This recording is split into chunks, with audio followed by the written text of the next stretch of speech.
मणिपुर में आज सीआरपीएफ की बड़ी कार्रवाई देखने को मिली है। बता दें कि सीआरपीएफ ने जिरीबाम में मुठभेड़ के दौरान 11 उग्रवादियों को मार गिराया है। वहीं इस मुठभेड़ में सीआरपीएफ के एक जवान के भी घायल होने की सूचना है, जिसे इलाज के लिए अस्पताल तक एयरलिफ्ट किया गया है। सूत्रों के अनुसार उग्रवादियों ने सीआरपीएफ की टीम पर हमला किया था, जिसके बाद ये मुठभेड़ हुई है।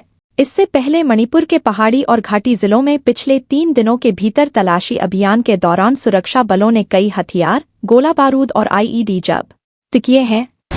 69,000 शिक्षक भर्ती में सुप्रीम कोर्ट में सुनवाई मंगलवार 12 नवंबर को होगी। यह सुनवाई 15 नवंबर को प्रस्तावित थी। सुनवाई पहले होने के कारण आरक्षित वर्ग के अभ्यर्थियों ने सोमवार को बैठक कर आगे की रणनीति बनाई, साथ ही उम्मीद जताई कि उन्हें जल्द ही न्याय मिलेगा। सुप्रीम कोर्ट में यह मामला अक्टूबर से चल रहा है। सीजेआई की अध्यक्षता वाली पीठ के सामने इस मामले की एक सुनवाई हुई है। इसके बाद से इस पर डेट लग रही है। दिवाली से पहले इस मामले में अगली तिथि 15 नवंबर को प्रस्तावित हुई थी, किंतु अब यह 12 नवंबर को ही लग गई है।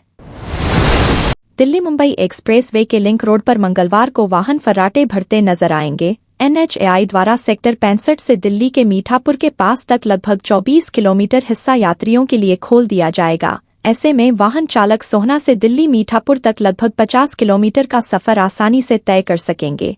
इससे शहर के लोगों को भी जाम से राहत मिलने के साथ नेशनल हाईवे पर भी वाहनों का दबाव कम होगा, क्योंकि यहां टोल की दरों में भरी भरकम बढ़ोतरी की गई है, जो एक्सप्रेसवे के लिंक रोड के शुरू होने के अगले दिन से लागू हो जाएगी। Pakistan cricket board (PCB) cricket की वैश्विक संस्था आईसीसी से चैंपियंस ट्रॉफी की मेजबानी को लेकर स्पष्टीकरण मांगेगा। आईसीसी ने हाल ही में पीसीबी को इस बात की सूचना दी थी कि भारतीय टीम इस टूर्नामेंट के लिए पाकिस्तान की यात्रा नहीं करेगी। आईसीसी ने हालांकि हाइब्रिड मॉडल के प्रस्ताव को लेकर कुछ नहीं कहा था। आईसीसी ने पीसीबी को बताया था कि भारतीय क्रिकेट कंट्रोल बोर्ड (बीसीसीआई) अगले साल होने वाले इस टूर्नामेंट के लिए पाकिस्तान में अपनी टीम नहीं भेजेगा। न्यूज एजेंसी पीटीआई के हवाले से पीसीबी के एक सूत्र ने कहा, अब तक चैंपियंस ट्रॉफी का आयोजन हाइब्रिड मॉडल के तर्ज पर कराने की कोई चर्चा नहीं चली है। स्कूलों में छात्राओं के बीच मासिक धर्म को लेकर जागरूकता फैलाने और उनके दृष्टिकोण व व्यवहार में बदलाव लाने के उद्देश्य से सरकार ने मासिक धर्म स्वच्छता पर एक नीति तैयार की है। इस नीति को केंद्रीय स्वास्थ्य मंत्रालय ने मंजूरी भी दे दी है। केंद्र सरकार ने सोमवार को सुप्रीम कोर्ट को यह जानकारी दी। सरकार ने शीर्ष अदालत के 10 अप्रैल 2023 के एक आदेश का हवाला देते हुए कहा कि केंद्रीय स्वास्थ्य और परिवार कल्याण मंत्रालय ने यह नीति तैयार की है। केंद्रीय स्वास्थ्य मंत्री ने 2 नवंबर को इसे मंजूरी भी दे दी है। उत्तराखंड की राजधानी देहरादून में बड़ा सड़क हादसा हुआ है। ट्रक और इनोवा कार की टक्कर में 6 लोगों की मौत हो गई है, जबकि एक घायल है। घायल को अस्पताल में भर्ती कराया गया है।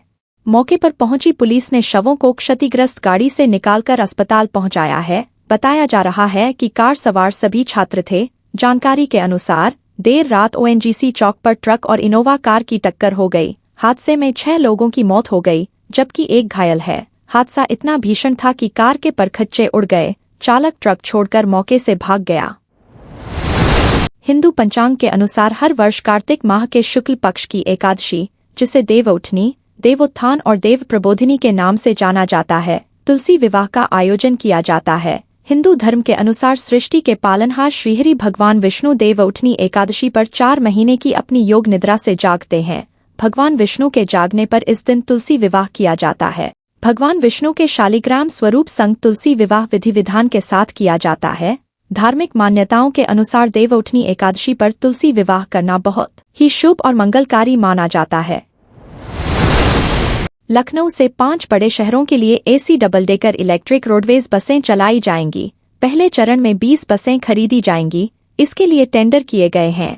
इन बसों के आने से यात्रियों का सफर तो आसान होगा ही, किराया भी अन्य से कम रहेगा। मुख्यमंत्री योगी आदित्यनाथ ने हाल ही में प्रदेश की पहली AC double decker electric city bus का शुभारंभ किया है। नगरीय परिवहन निदेशालय की ओर से यह बस कमता बस अड्डे से अमौसी के बीच चलाई जा रही है। अब उत्तर प्रदेश परिवहन निगम, रोडवेज प्रशासन भी एसी डबल डेकर इलेक्ट्रिक बसों को चलाने जा रहा है। जिला जज की अदालत में 29 अक्टूबर को किए गए लाठीचार्ज के विरोध में 4 नवंबर से चल रही वकीलों की हड़ताल 7वें दिन सोमवार को भी जारी रही। जिला जज अनिल कुमार को हटाए जाने की मांग पर अड़े वकीलों ने दोपहर को कचहरी के बाहर सड़क पर जाम लगा दिया। 12 से 2 बजे तक 2 घंटे चले उनके इस प्रदर्शन से ट्रैफिक जाम होता देख पुलिस ने रूट डाइवर्ट कर दिया। 2 बजे कचहरी में वापस जाते समय वकीलों ने मंगलवार को जिला जज का पुतला फूंकने का ऐलान किया। इंदौर और मप्र के निवासियों के लिए एक अच्छी खबर है। इंदौर से कोलकाता के बीच एक नई फ्लाइट 10 दिसंबर से शुरू होगी। इस फ्लाइट का संचालन इंडिगो एयरलाइंस करेगी। एयरलाइंस कंपनी की कोलकाता के लिए यह दूसरी फ्लाइट होगी। नई फ्लाइट का संचालन एयरलाइंस कंपनी सुबह करेगी। कोलकाता के लिए पहले से चल रही फ्लाइट रात 8:20 बजे संचालित हो रही है। इस फ्लाइट के ठीक 15 दिन के बाद इंदौर को कोलकाता के लिए एक और फ्लाइट मिलेगी। 15 दिसंबर से एयर इंडिया एक्सप्रेस भी कोलकाता के लिए नई फ्लाइट शुरू करेगी। इससे यात्रियों को इंदौर से कोलकाता जाने में कई विकल्प मिलेंगे।